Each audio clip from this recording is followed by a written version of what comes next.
mga OFW. Kaunting kaalaman na malaking dagdag talino.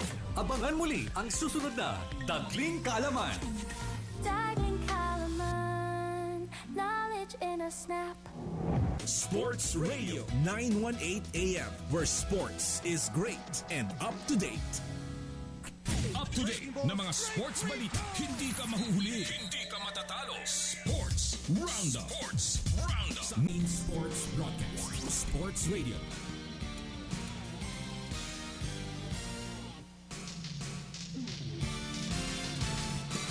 Back here on Sports News Roundup here on Sports Radio 918 AM. Second half po ng ating sports news and updates. Let's continue with the NBA regular season. Just a few days to go before the postseason festivity.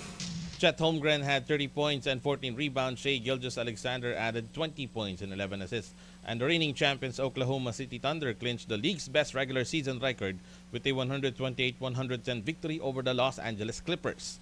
Jalen Williams scored 18 points for the defending champion Thunder, who hold a 64-16 record and will have the home court advantage throughout the postseason in their title defense. OKC has won 7 straight and 19 of 20 to earn the West #1 seed for the third straight season. Kawhi Leonard scored 20 points and Brook Lopez added 16 for the 8th place Clippers.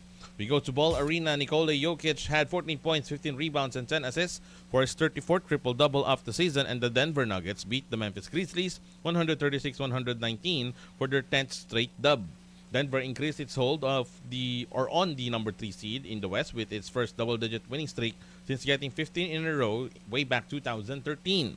The Nuggets lead the reeling Los Angeles Lakers by 1.5 games and finished the regular season with games against the top 2 teams in the conference.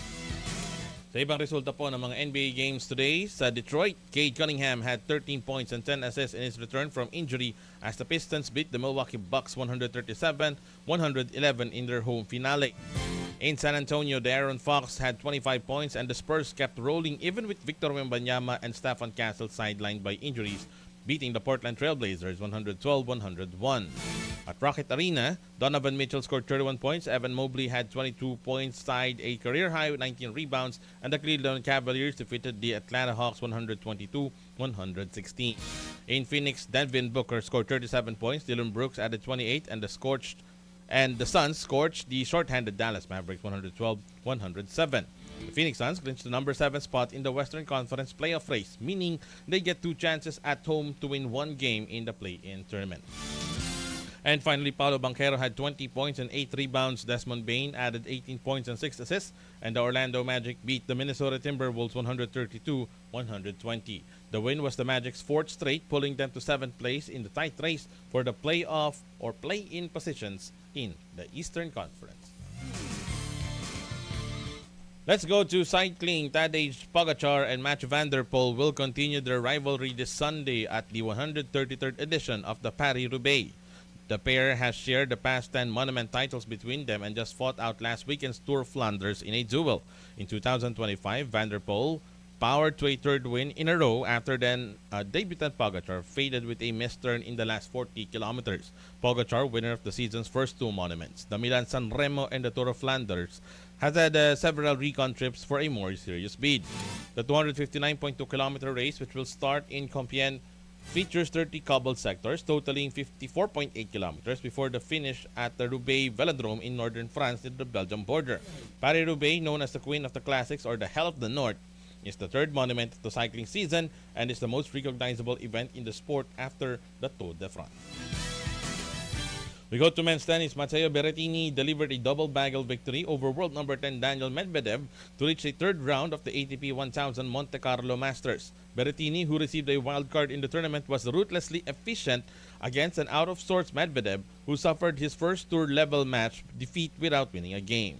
Meanwhile, Frenchman Valentin Vachereau shocked 4th seed Lorenzo Musetti 7-6, 7-5, while 3rd seed Alexander Zverev rallied for a 2-5 in the deciding set to prevail over Christian Garin of Chile 4-6, 6-4, 7-5. 9th seed Casper Ruud and 6th favorite Felix Auger-Aliassime also advanced. Punta pa tayo sa billiards. Aloysius Yap of Singapore captured the World 8-ball title after beating Francisco Sanchez Ruiz of Spain 10-4 in the final in St. Louis, Missouri, USA. Yap's maiden World 8-ball title was worth $90,000. Meanwhile, World Pool Association's Player of the Year Jasmine Ocean of Austria emerged as champion. In the Sabre St. Louis Women's Open. The multi-world titleist downed Fu Xiaofang of China 3-4 4-0 4-2 in the final to pocket $27,000. The battle at the FIDE Candidates Tournament 2026 in Cyprus reached a boiling point after Uzbek prodigy Javakir Sindarov missed a clear opportunity to secure victory against Germany's Matthias Blubaum, keeping the other contenders' hopes alive. With 5 rounds remaining, Sindarov still leads by 1.5 points over Dutch Grandmaster Anish Giri and 2.5 points ahead of third-running American Super Grandmaster Fabiano Caruana. Giri is coming off a crucial win over Caruana in the classical Italian game to stay in contention. The 8-man candidates tournaments will determine the challenger to world champion Gukesh Domaraju of India. And finally po sa ating sports news roundup, here's a glimpse of the golden past in sports history. And mga kaibigan, sa mga fellow basketball fans, exactly 51 years ago, it was on this day, April 9, 1975. The first ever game of the Philippine Basketball Association was held at the Araneta Coliseum, paving the way for Asia's first ever professional basketball league and the second oldest pro league in the world after the National Basketball Association. In its inaugural doubleheader, the Mariwasan Noritake Porcelain Makers defeated